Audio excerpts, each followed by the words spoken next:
Hi everyone, this is Nathan with the Kohatsu Cave of Games, and what you see is a prototype for an upcoming game from Crash Games called Paydirt. It is designed by Tory Niemann, the gentleman who designed Alien Frontiers, which is awesome. This game features 2 to 4 players going up to Alaska in order to mine some paydirt, run it through their plant to get some gold nuggets. The goal of the game is every round the temperature will start dropping variably depending on what player picks what card. By the end of the game, everything will freeze over. You'll have one final round, and then everybody counts up the number of gold nuggets they've got. The highest number will win. The main 2 driving mechanics for this game is worker placement and auctioning bidding. I'll go through the board and kind of explain everything, and then I'll step you through a round of the game to kind of clue you in on how the game plays. So, first I'll go down to our little player board here. You'll start with what's called a greenhorn cut.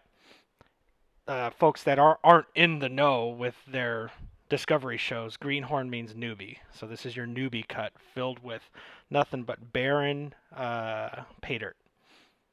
The main mechanic is you're taking these pay dirt tiles one at a time and running it through your plant, which has an excavator, a loader, and then the wash plant. As you can see, each of these equipment has 3 slots. So throughout the game, you're going to take this dirt and start moving it down your plant one at a time until it gets to the final spot, in which it'll come down automatically and reveal and say, I got 3 gold nuggets, I'm rich, and do your little, I don't know, gold miner jump for joy. But that's mainly it. This is where your workers will hang out. This is where you're going to put your gold as you get it, and you'll have space for 1 claim gear and 1 camp gear, which I'll explain in a bit. That's basically your little player board. Going up to the main board, during the worker placement phase, which I'll explain in a bit, there are 2 spots up here that you can place your workers.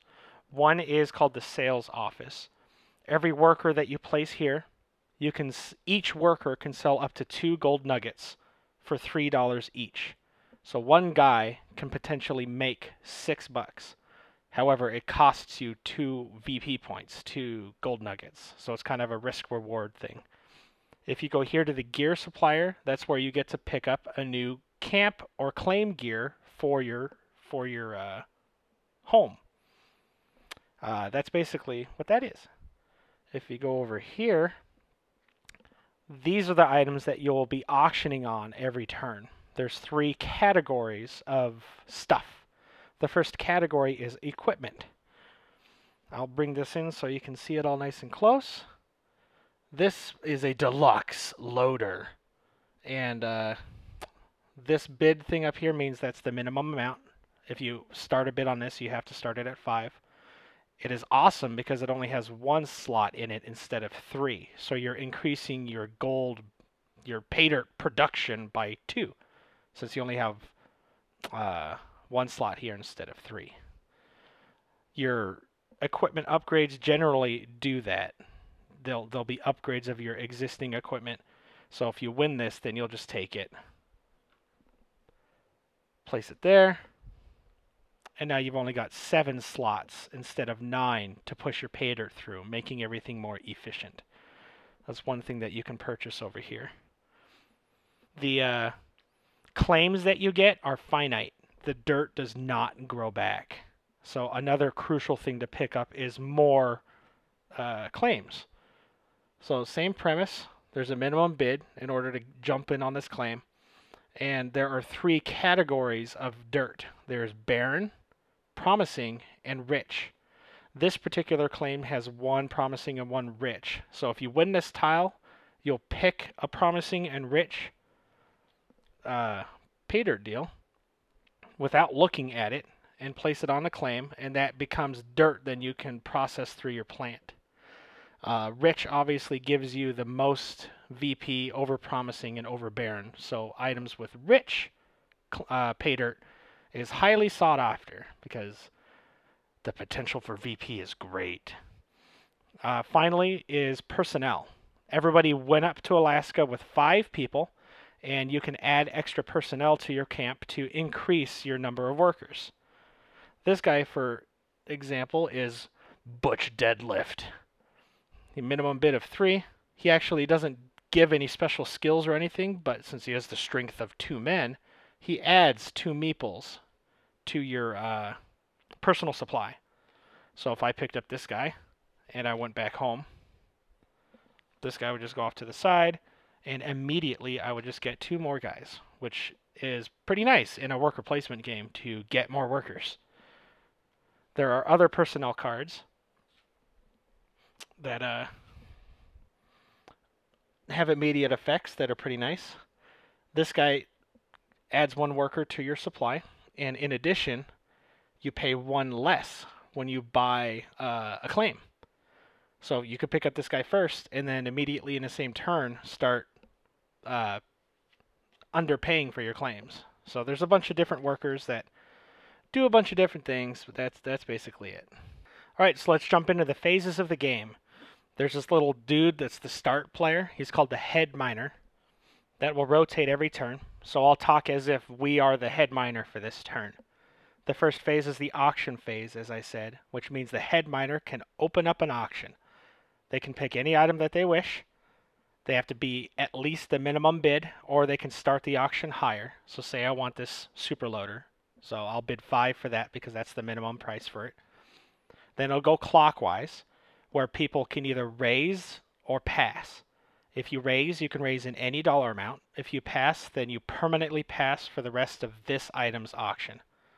It'll go around clockwise until the highest bidder gets it. When everybody after him has passed, they'll get the item. Woohoo! This will not refill. Then you go back to the head miner, and starting with the head miner and going clockwise, the first person in that order that has not yet won an item will then open the next auction. So it sounds like a lot of words, but it's just like every other auction game. If you haven't won something, then you're the next to bid for it. So say somebody else won the loader. That means it's my turn again to open up an auction. However, in this game, you have 3 categories of goods. You have equipment, claims, and personnel. If an item was just purchased out of one of those 3 categories, then that category is locked out for the next auction. It doesn't matter if you're the person who won, or it doesn't really matter. So an equipment was 1, meaning that equipment cannot be bid on. So I'd have to bid on like a personnel. So say I bid on this guy, goes around, yada yada. Somebody else picks this. So all right, that's gone. Does not refill. You get to start another auction. Since personnel was picked for the last auction, then claims and equipment are open. So you can go back and bid on equipment if you really wanted to. You just can't get a personnel.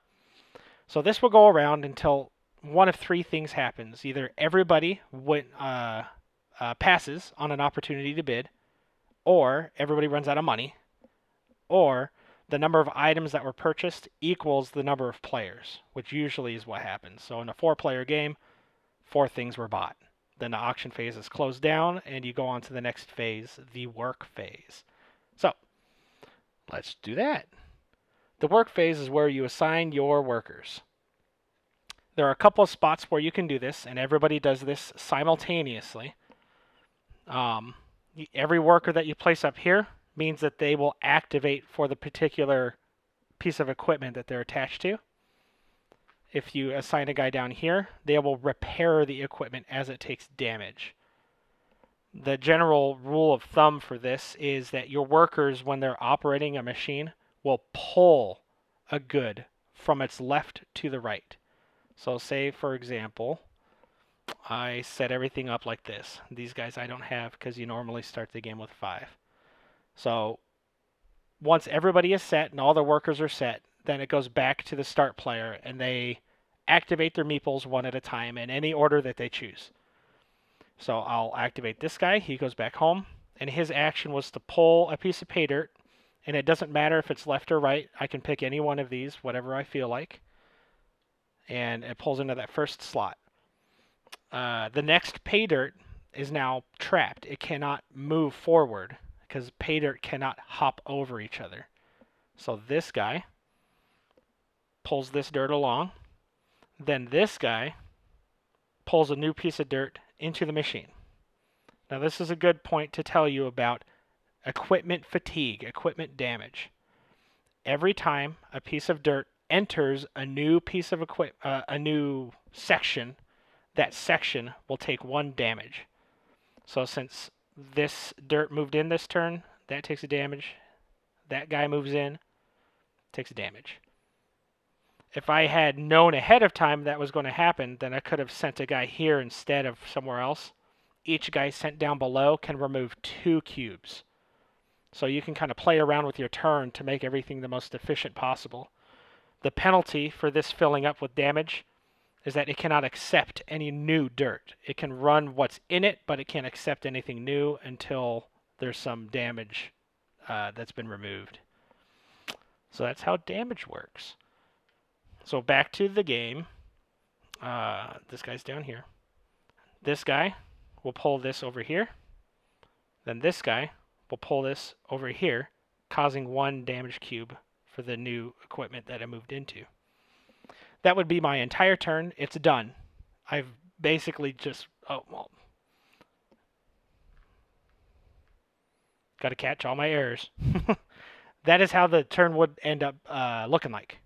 In future turns, you can take some of these guys and send them up here to sell gold or to buy new claim equipment. The claim equipment works pretty much the same, except there's just a straight up price for it. So this would be $3, and at the end of the work phase, add 1 wear cube to another player's equipment, camp, or claim gear tile. So you misplaced a wrench sneakily. Every time that a camp or claim gear card activates, you have to add a wear cube to it, and they can be repaired just like a piece of equipment can. So there are camp and claim cards that will help you. There's cards that hurt opponents. There's all sorts of different cards, but it's another way to get your engine more efficient. That's pretty much it for the work phase. You assign your workers, and then they go do stuff. The third phase is the hardship phase, and that's where a number of these hardship cards will be passed out to the player who's in last place by count of gold.